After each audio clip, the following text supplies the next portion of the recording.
The chips Avengers assemble once again.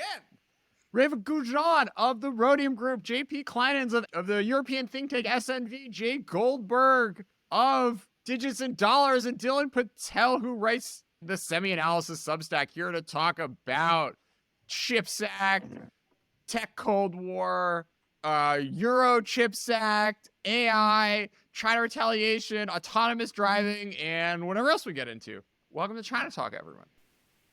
So, a few weeks ago, the CHIPS Act released its first request for funding. So all of industry who's doing the entire global semiconductor industry who's interested in getting money to make manufacturing in America now has their guidelines of what they're going to have to submit in order to hopefully come away with millions or even potentially billions of dollars in support for building in the U.S. What were everyone's impressions of that document?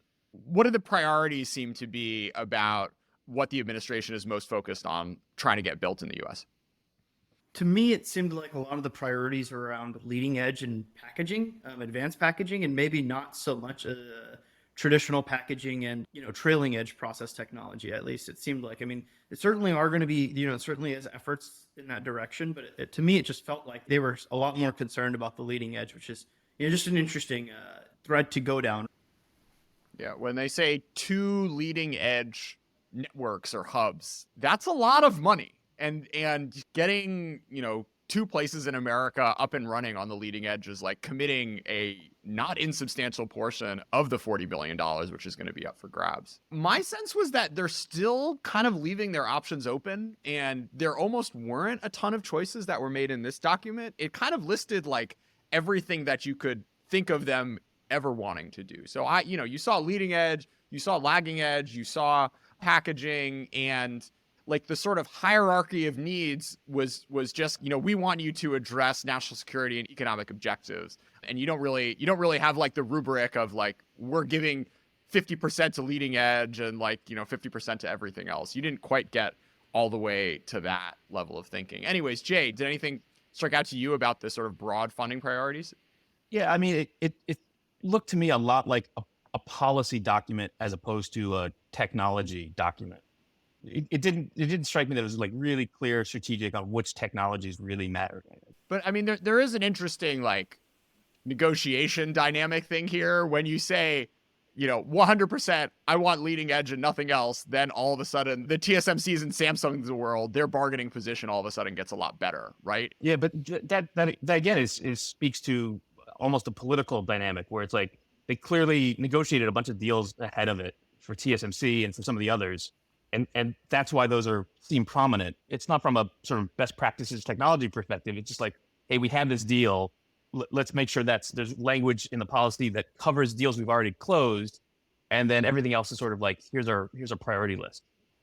I think they didn't negotiate because they say 2 leading edge fabs, right? Well, Samsung's got a huge announcement in Texas, right? Intel's got a huge announcement in Ohio, and TSMC's got a huge, announcement in Arizona. And so all 3 of those could be significantly pared back or, actually go through depending on how these negotiations go through. So I don't actually think they negotiated these deals yet, right? I think they're going to play each other off of them. And in the end, one of the 3 will maybe not get the money that they want or will not come up to bat. Because I think all 3 are leveraging for, as much CHIPS Act as possible, right?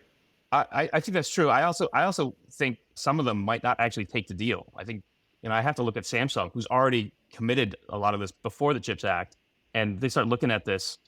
Are they really going to be? I'm not sure they're going to be excited about it or want to take that money, which would be an interesting choice. They're leaking stuff to Reuters, right? Yesterday, I think they got Reuters to say that the costs went up by X percent. It was like $5 billion or something, right? Versus what they had planned a couple of years ago. So I think that's just more negotiation leverage that they're trying to put out there, I imagine. So Reva, we have money, but there are also many, many strings attached that these companies are going to have to weigh whether or not they want to take the CHIPS Act money. What were some of the more dramatic or potentially more costly asks that the CHIPS Act is going to make on these companies that are considering taking this money? Yeah, from a policy perspective, industrial policy provides a fantastic opportunity for governments to impose conditions on industry.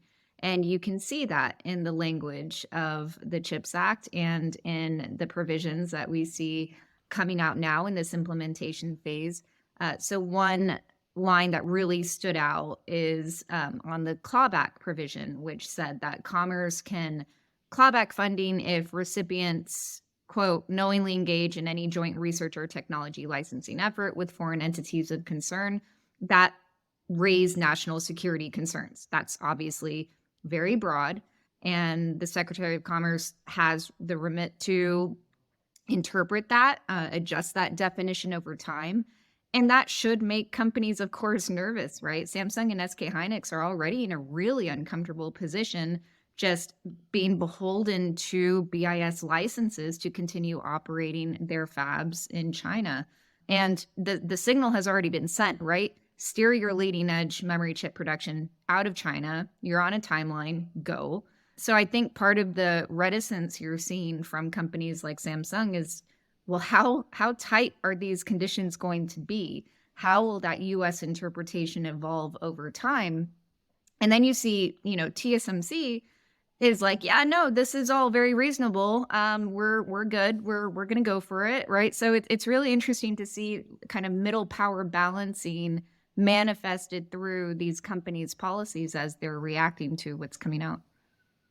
Sure. So there's a provision in the CHIPS Act that basically says that any excess profits would be shared with the government, which is very interesting because I don't know policy, but I don't think that's happened a lot with prior sort of subsidies to companies in various industries that the government has, the U.S. government has subsidized. So like, what's up with that? Yeah, I don't know. Yeah. I read that as they pasted that on the last minute because it emerged that the Euro Chips Act had those provisions in it. And I think some of the U.S. policymakers thought, oh, yeah, we should have that too. That sounds like a good idea.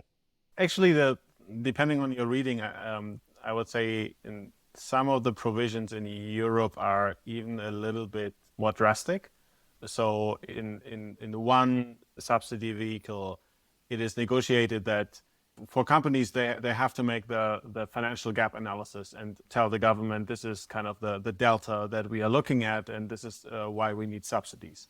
And then some governments argue that, well, obviously you have a lot of leeway with this financial gap analysis because if you calculate extremely conservatively how profits will develop in your market, then your financial gap analysis might be extremely big, even though the market is extremely profitable for you. So over the 7-year period that the subsidies are going out, if your profit is above a certain percent, you have to pay back the entirety of the subsidy.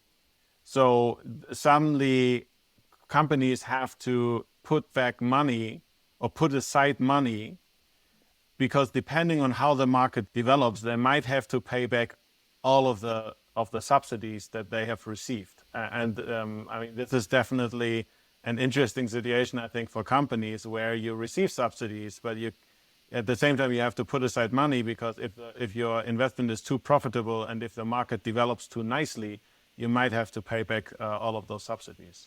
How have companies responded to that on the European side so far, Jan Peter? I mean, interestingly, there's not a huge discussion about it in Europe on the public level, but there's a very active conversation among member states because, as always in Europe, member states differ on their perception of how subsidies should be used, how stringent the rules should be, and so on. So, to use a cliche, you can imagine that the more frugal Scandinavian countries are more opposed to the idea to just give away subsidies freely and want to have strings attached in terms of profit margins, whereas other countries, including the one where I'm sitting, have a different idea of how to give away subsidies to companies. It's a little bit of a mess, but it's interesting to see that for this particular regard, apparently, as Jay put it, the US government got maybe some inspiration from Europe, which is definitely interesting. Maybe just as a side note to the previous conversation, for me, kind of the big underlying question in all of this, because Jay, you mentioned before that for you it read more like a policy document and less like a technology document. For me, the underlying question is, to what extent can governments be reasonable technology pickers, right? Because ultimately, if you look at industrial policy and in the implementation of the US CHIPS Act, the implementation of the EU CHIPS Act, governments want to be the winning technology pickers, right? And I'm just simply like looking at the financial sector and how tricky it is to pick a winning technology for VC.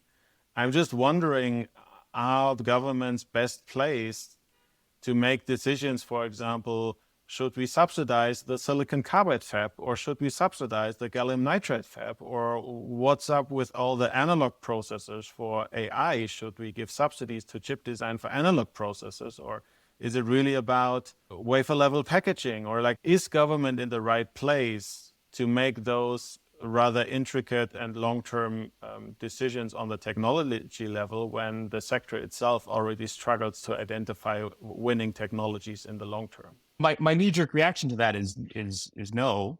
But if you think historically, there have certainly been a lot of instances in which the U.S. government has had a technologically savvy policy towards what technologies to prefer, and usually it's rooted in some basic need of the government, right? Usually around defense and military. And so I'm just wondering to what extent some of these priorities are reflected in the CHIPS Act. Because certainly the chip sanctions back in October were clearly heavily influenced by the Defense Department and adjacent agencies.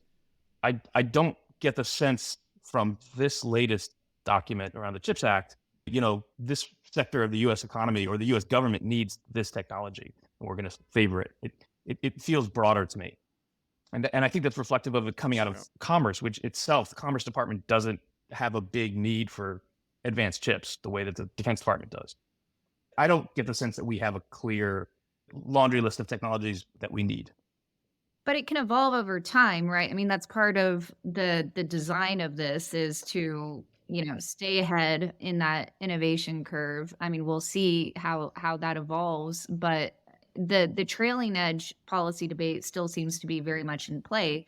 I mean, yes, the emphasis is on leading edge, but you've still got $10 billion for legacy chip manufacturing. There's still big gaps there. Of course, policymakers want to steer sourcing away from China. That's hard to do, just given market dynamics. But it's interesting to see where some emerging policy areas are cropping up too, to try to address that. For example, in demanding more transparency on subsidy disclosure. This is where the EU is already a couple of steps ahead of the US in throwing up procurement investment restrictions around subsidy driven market distortions. The US is playing around with that now too. So there are still ways for the US to, I think, try to steer some of that policy and diversification, although it's, again, the economics of this is really hard for US companies to reconcile with.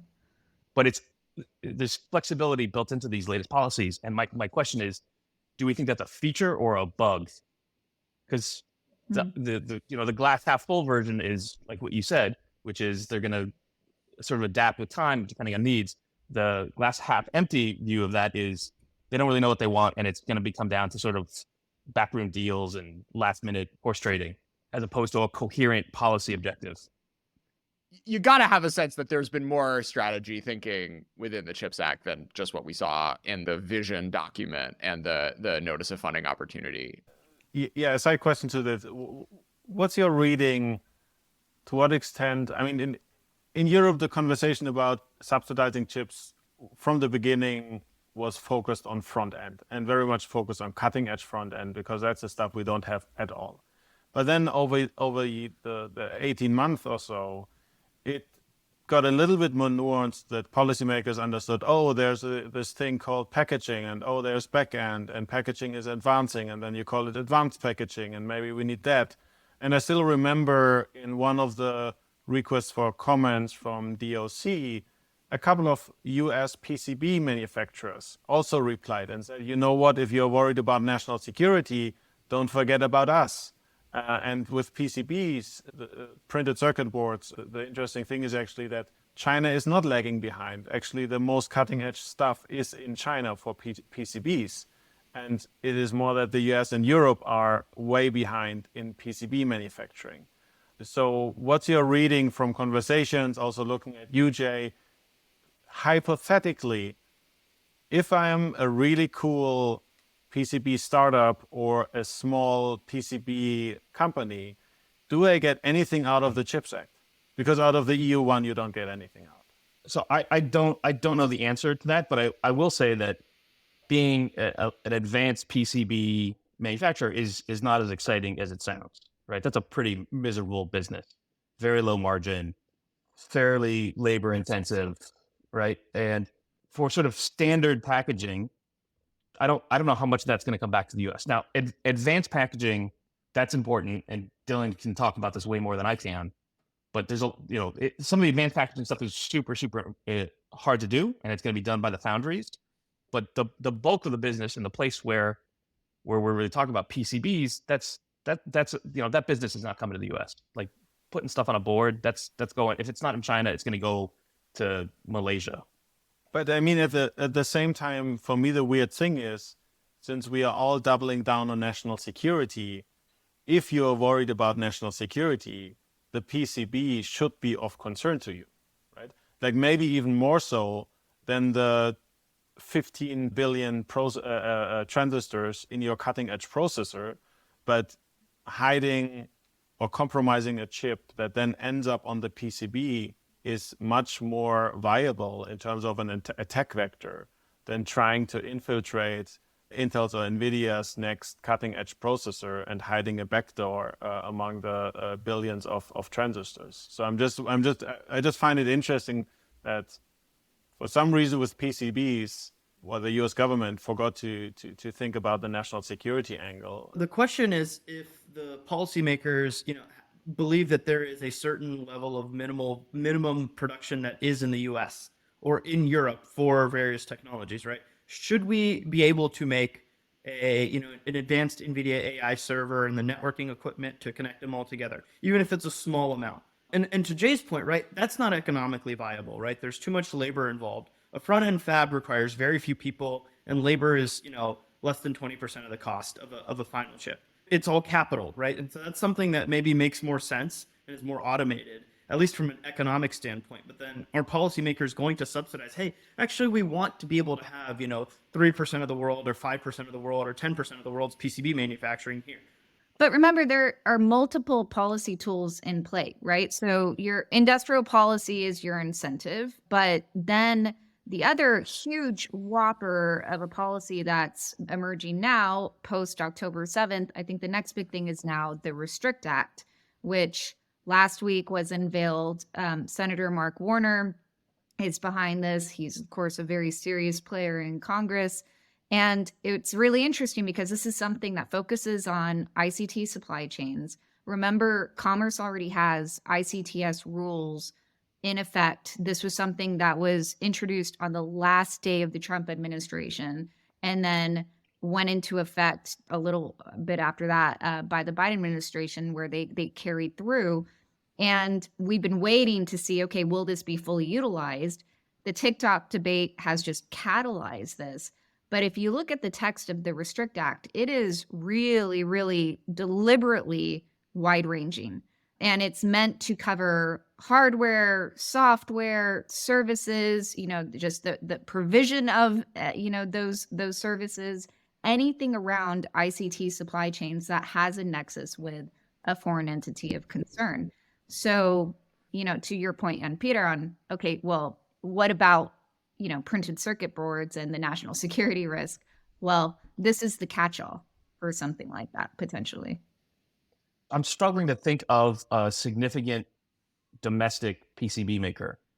And I'm sure I'm going to get some angry comment that I forgot somebody, but I don't think there is a constituency in the US who's advocating for this, because I don't think we make many of them, any PCBs anymore. So maybe coming up from PCBs for a second, every single company at any point in the value chain is going to do the sort of thing that, whichever PCB manufacturer, hired a smart lobbyist to help them frame their thing as a national security perspective, such as to get JP and Jay and us talking about this on ChinaTalk.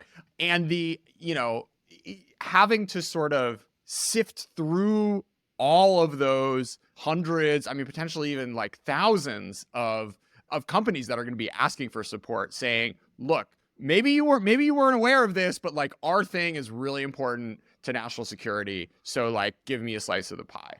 And I'm sure there's actually going to be a lot of learning and processing. And interestingly, in the NOFO as well, there was a lot of like room for back and forth where, you know, they would send like an initial 20 pages and then the Commerce Department would say, oh, we want to learn more about this, that, and the other thing.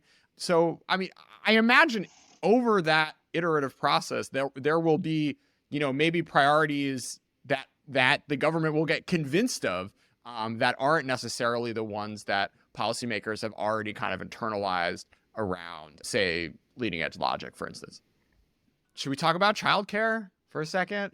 I mean, the interesting thing about that is those provisions that got thrown in on childcare have kind of reopened some of the partisan vibes around this, you know, where the Republicans are saying, wait, you can't just throw that in there. I thought there was some consensus around this. Like, how many standards do you want to pile on?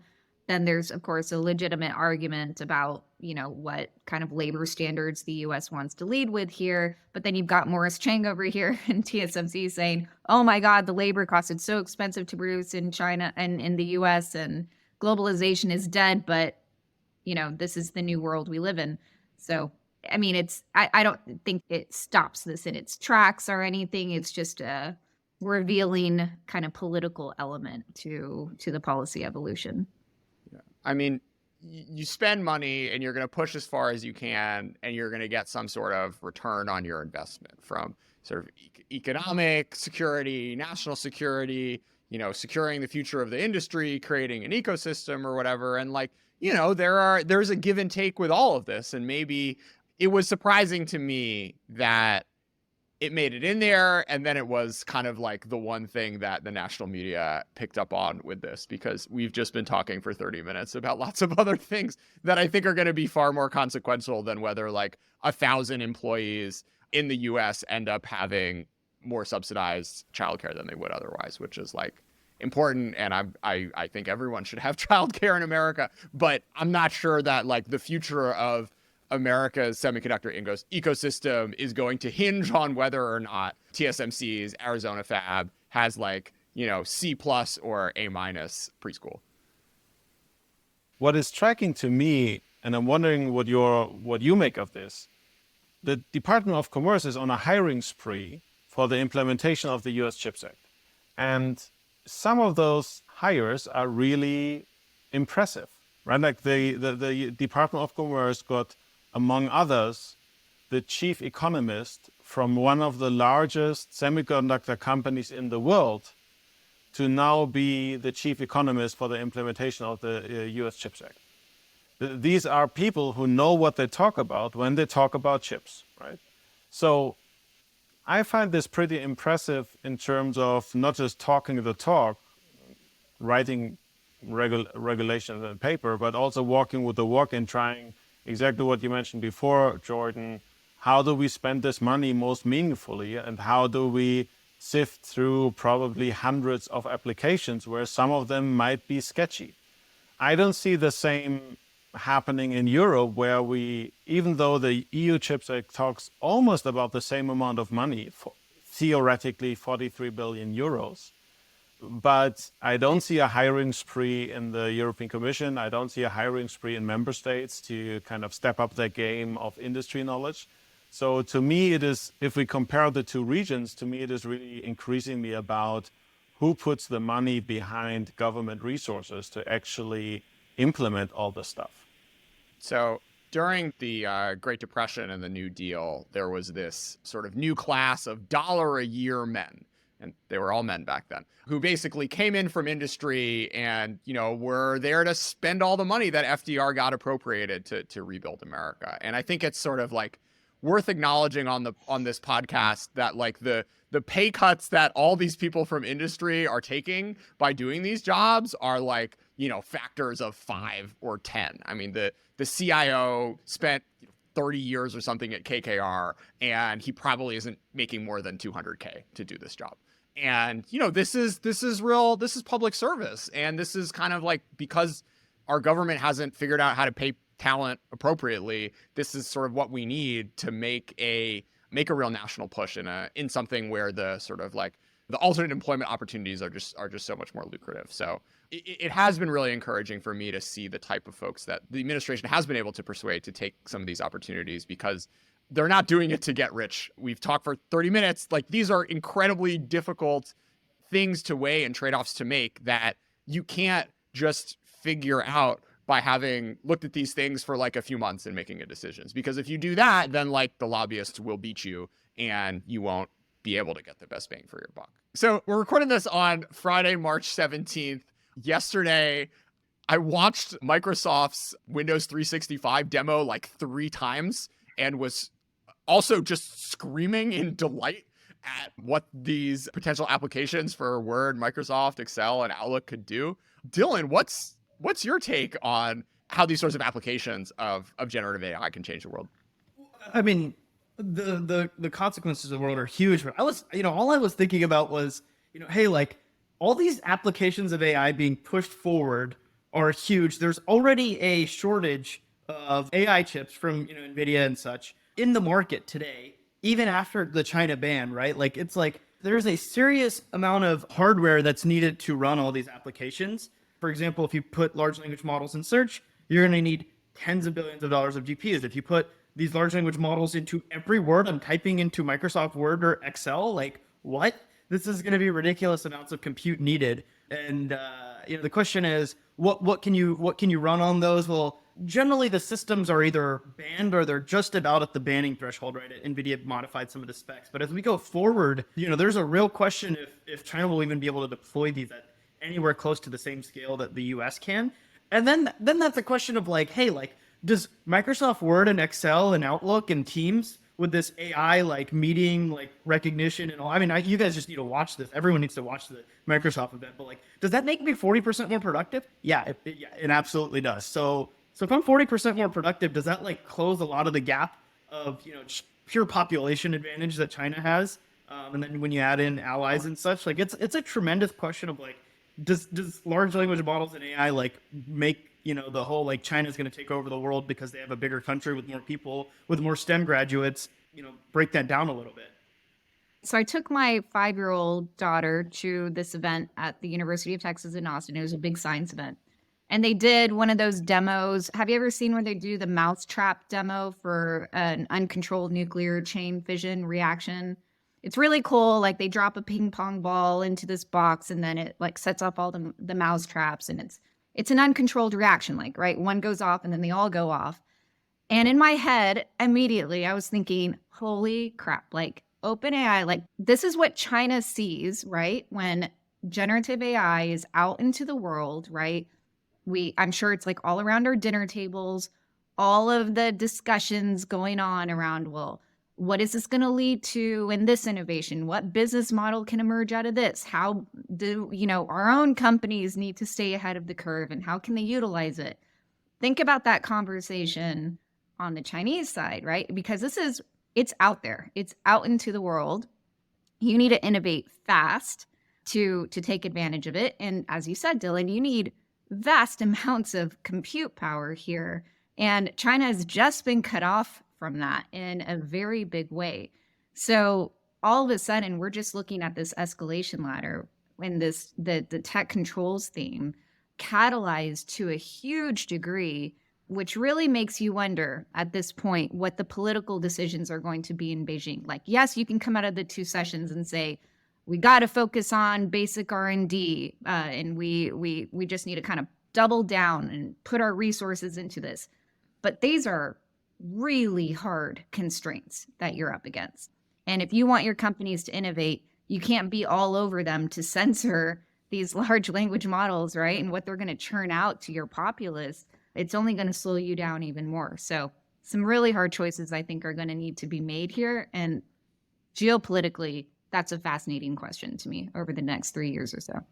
Yeah, I mean, it's interesting because when the October 7th restrictions were laid out, it was, look, we're stopping supercomputers to model nuclear bombs or whatever. It was very much like, look, this is a national security thing. And the messaging out of the administration was, look, we're not trying to like slow down China's economy or whatever, but like we now see the technology that is going to be built on the exact same chips that are being controlled, which is going to produce, you know, significant productivity gains for years and years to come, which China, you know, might be able to access through like the cloud in Singapore, but it's, I think, very different. And you know, one of the really interesting things that has seemed really clear in the way Microsoft and OpenAI are working together is that like you really need to be deeply integrated with your cloud provider. And there's like a lot of work that is going together between the sort of model development and sort of scaling inference, which is not just something you can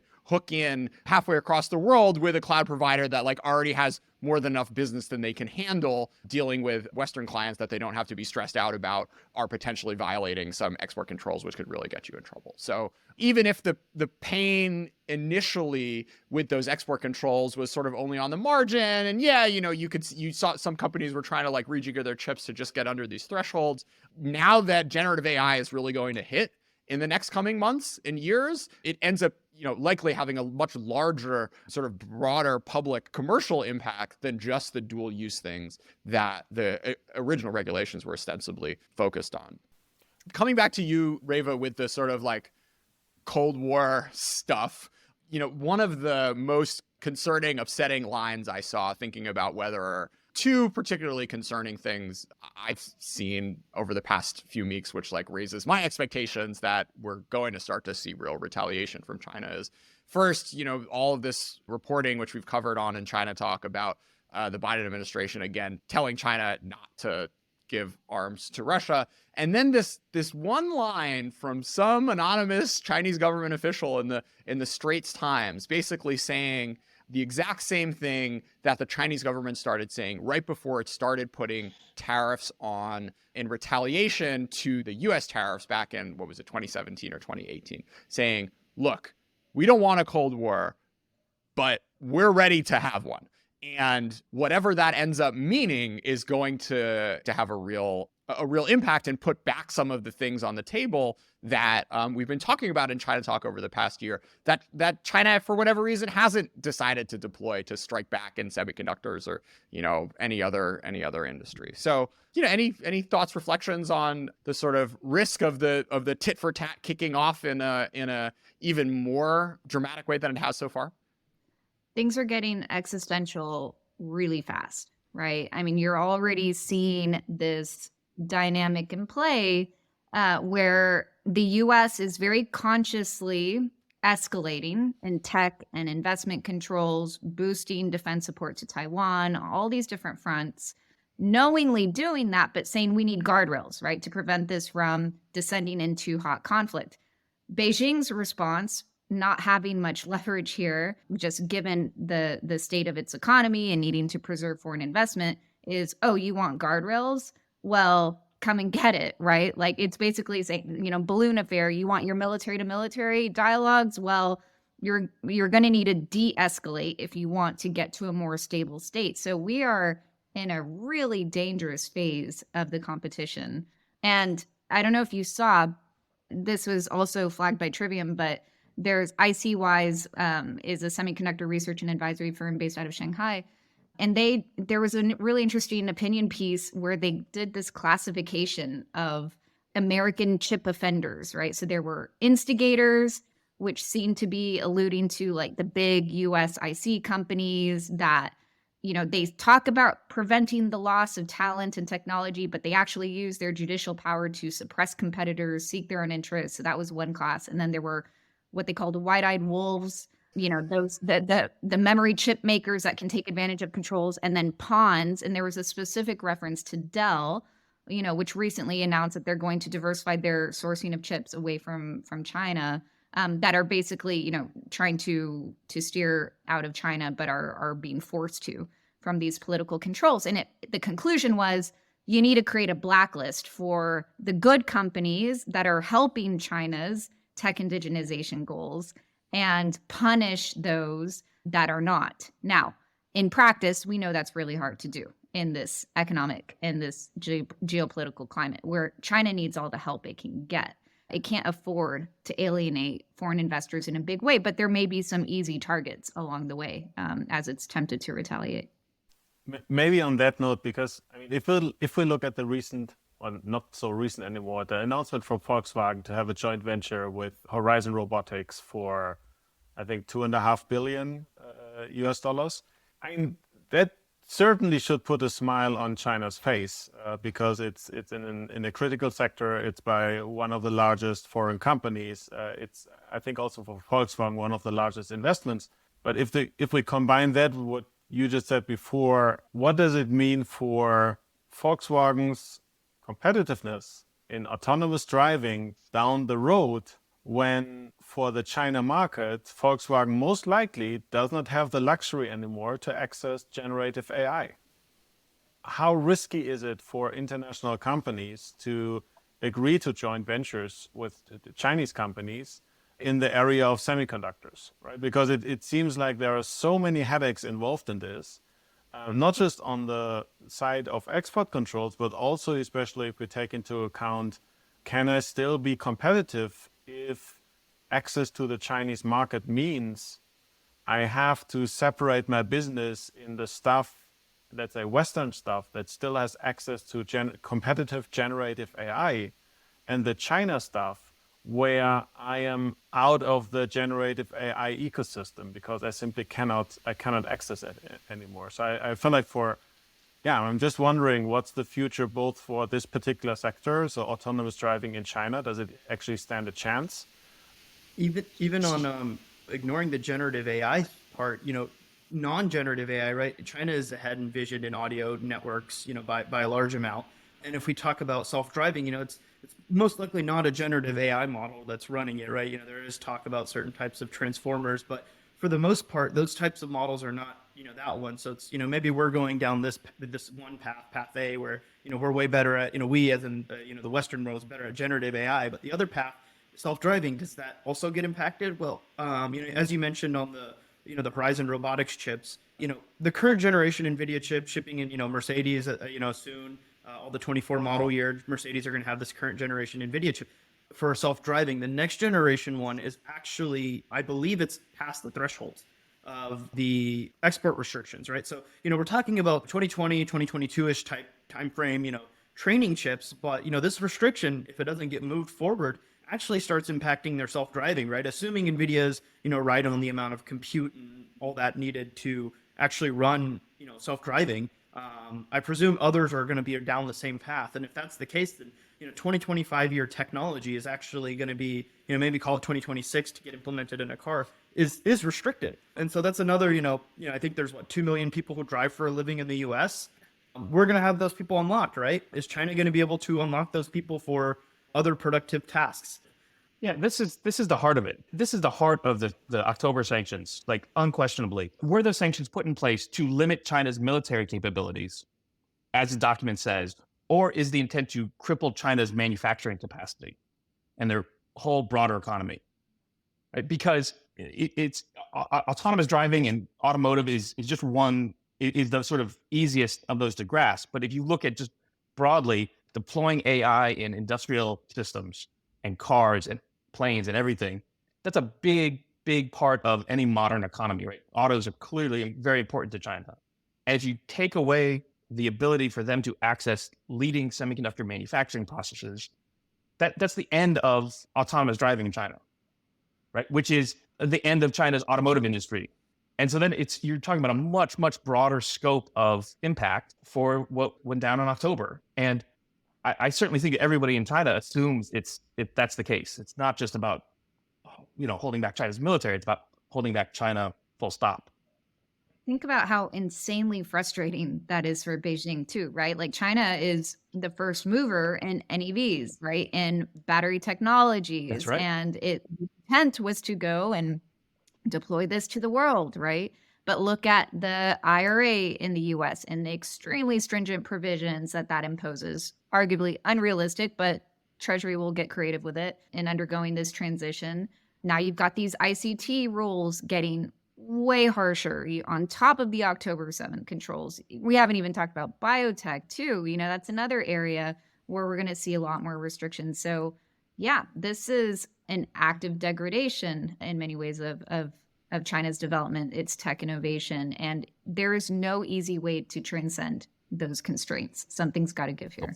We're 2 years away from an election year, and regardless of the ambiguity that maybe in these potentially unintended second order effects that were in the October 7th things, I think a Republican president come 2025 is going to look at these types of issues in a much more aggressive way, which is going to be something that Beijing and Chinese companies are really going to have to grapple with. Can I be the European here for 1 second? Because yes, it's nice to look at everything from the lens of long-term competition with an adversary, but escalating that would also make retaliation from China much more likely and much more severe. Plus, forget all hopes about engaging with China where you actually need it. You as in we need it for climate change. Because it's not just a loss, like having no access to, let's say, the most competitive AI or ICT does not just mean you lose productivity, it also means you lose a chance to have a greener economy, right? So I think not in the next 5 years, not in the next 2 elections, but in the long term down the road, I'm wondering if with this focus on competition and looking at every piece of technology through an economic security lens, we are sacrificing making a real way in something that actually matters, which is climate change and global warming. It's interesting, right? Like Europe is dealing still with a war on the continent, right, with Russia. It sees some level of engagement with China as a way to prevent a worst case scenario, but you could argue those same arguments were made around Nord Stream, right? And that didn't work out so well. But Europe is seeing the US escalating at a very rapid clip.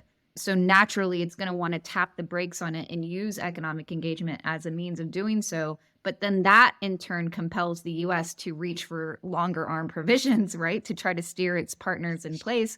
We've already seen that on logic chip controls. But really interesting to see where the partners are drawing the line to say, no, memory chips, you're going too far there, right? And Jan Peter and I are working on something now, which will be out soon, but we are looking at areas in more mature tech nodes, right? And process nodes for where China can compete, where European companies will still be engaged with China in the IC space. So that's going to be an interesting point of divergence potentially with the US. That's a good point. And I want to go back to something JP was talking about before, which was Volkswagen, right? I think it's an interesting case study because I don't know if you all remember this, but there was a report for a while that Volkswagen was looking to actually buy the automotive business out of Huawei. There was a rumor going around that they wanted to do that. And then it quietly went away. And I always wondered, like, what happened there? Because in the end, I think Volkswagen just hired a bunch of people out of Huawei. And now they're looking to do this deal with Horizon Robotics. Did somebody come to approach Volkswagen and say, hey, that's a really bad idea. Let's stay away from Huawei? Because I think it speaks to the larger question of, we're reaching a point where there will be signs of light in between divergence between what the US and the EU want. Yeah, the action reaction here is really interesting because from Beijing's perspective, it needs to steer its tech champions toward its big priorities, which means they're involved in a lot of stuff from, very benign consumer applications to legitimate, military, civil fusion, dual use type things where the US is going to want to target. And you see in the US how Huawei has been cast as a bad actor, right? And you're seeing now even tightening restrictions on existing controls, right? With a policy debate underway on whether to revoke existing licenses to Huawei for example, sub 5G components. So yeah, that makes it hard to engage with entities like that when the US is going this hard and against many of them. One assumption I think we've had in our conversation, which isn't necessarily in the law yet, is the idea that Western companies that have really fancy models can't just sell access in China.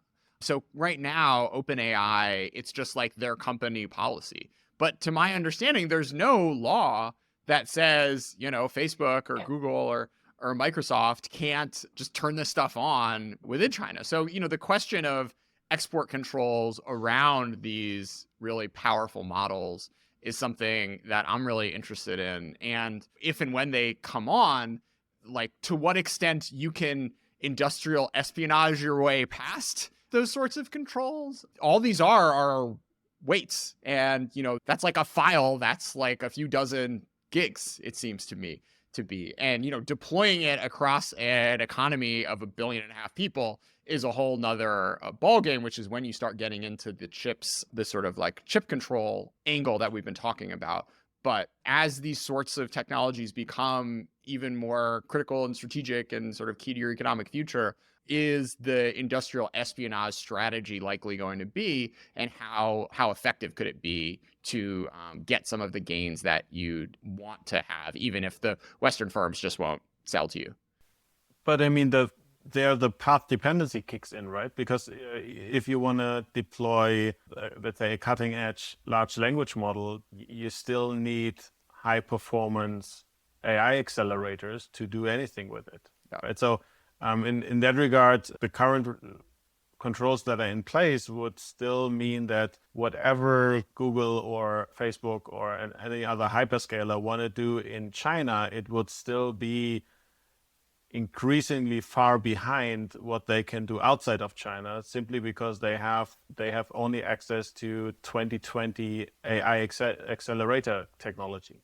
Yeah, but it doesn't have to be done in China, right? Like Baidu has, I think, 2,000 employees in Silicon Valley, right? So they could easily run all of that on AWS San Jose. They don't have to have a deployment in Beijing. But this is where those ICTS rules are going to be so interesting to watch, right? Because if there is any nexus, like, you can be on a US cloud platform, but if there's a nexus to, Chinese entity of concern that the US wants to target, and there's more protectionism around data sets, for example, as we start to see this evolve over time, that's going to be really interesting to watch. I wanna pick up something that you mentioned before, Jordan, I think, because from your take, would it be viable if we think, for example, of more neutral players in Asia? So let's pick Singapore, right? A more, compared to Japan, a more ambivalent and kind of serving both sides attitude between US and China.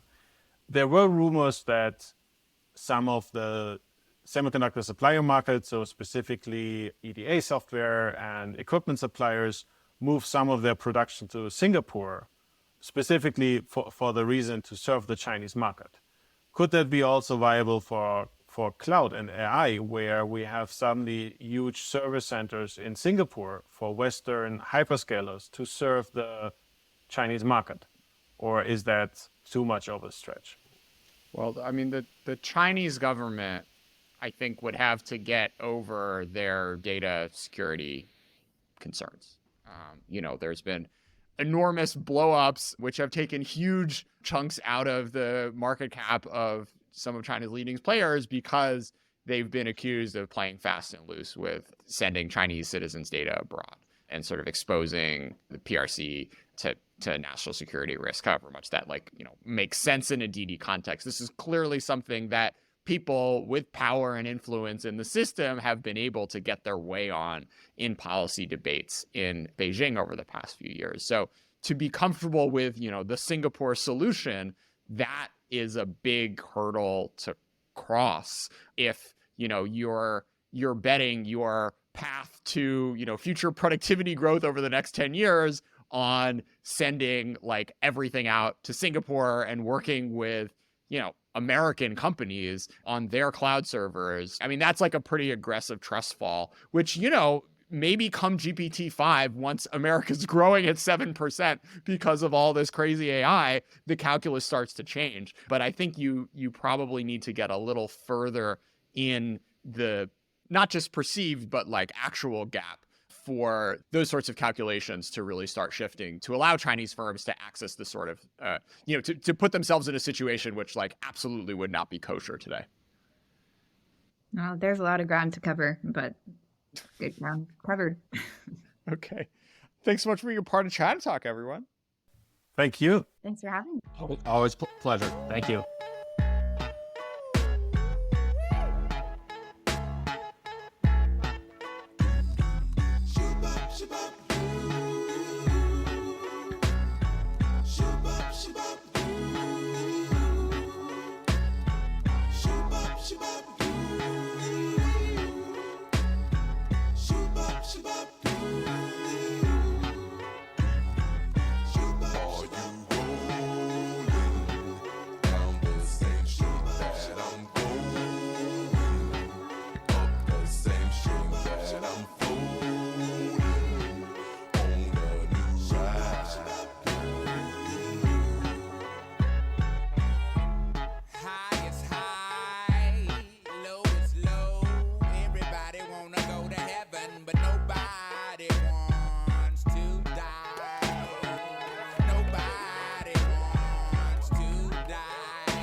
Make it sane to chief and insane to sniff. So obtain a spliff, cellophane of reef. Trade your beef for these magic beans. Climb the stalk, ride the clouds, surf the waves, unearth the caves. Expose your soul, never close your soul. Slow your roll, never overload your soul. Hold your goals, never lose sight of those. I suppose we can all float away as it goes. We can all know the way. If we pose, we can all show the way. No one knows. We